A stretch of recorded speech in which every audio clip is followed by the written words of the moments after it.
Hi, it's Stuart Smith here with you for Life the Basic Manual. I'm here to talk about some recovery topics today. I've previously done some videos on pathways to recovery, on definitions of recovery, on 12-step recovery supports in general. Today, let me talk about another kind of 12-step oriented thing that's not associated with any specific 12-step organization. But first, let me talk about it in the context of we created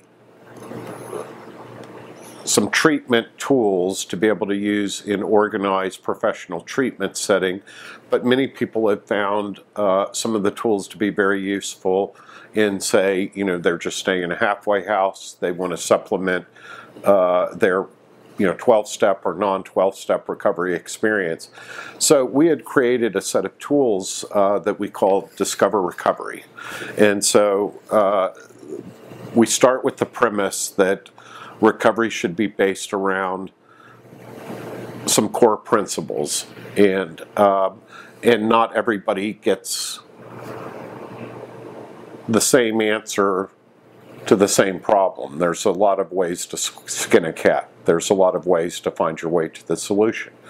And so one of the premises is that recovery involves balance in 4 key areas: mental balance, emotional balance, physical balance, and spiritual balance.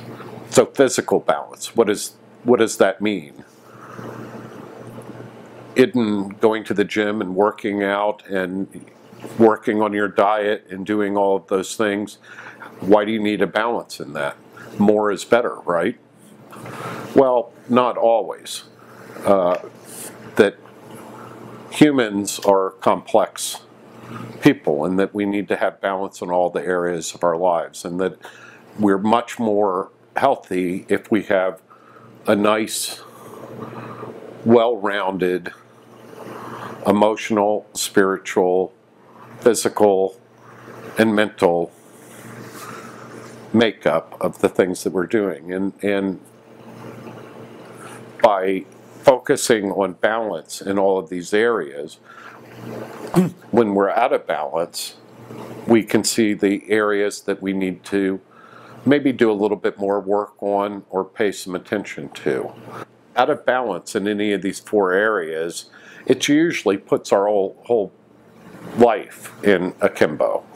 That we want to find that more centered, reasonable approach to being able to address all of these areas of our lives.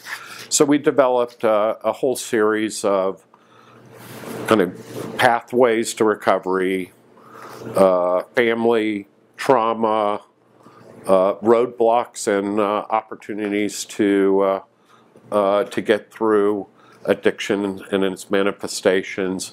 We have some modules for youth. We have some other modules for other very specialized populations. But what we found is the tools, by being able to go do a little bit of this work, are very helpful pieces. We find the 12 steps can be a very valuable component when we're trying to find balance in mental, emotional, spiritual, and physical components. And so developing some very simple guidebooks on the 12 steps to be able to walk you through everything from basic questions, maybe some areas to be able to journal with, maybe some diagrams to be able to do this, and be able to do the learning component of being able to incorporate the 12 steps. So this might be a very valuable tool, particularly if you're looking for something new to be able to approach. So in addition to 12 separate booklets on each of the steps, there's a separate guide that is aimed at family recovery. So what is family recovery? Family recovery is for those that love an addict, perhaps are a little bit too enmeshed, perhaps as their emotional well-being is based on how well or how badly their loved one is doing. So rather than spending all of your time and energy and worry and prayers focused on your person that needs recovery, focusing on your own self and your own recovery can be really helpful. And so many family members have found great support in 12-step models or non-12-step models. But if you do want to try to work the 12 steps as a family member, it can be a really great tool to be able to help you focus on your own balance, emotional, mental, physical, and spiritual. And it might also inspire your family member that's struggling with addiction to be able to do their work as well.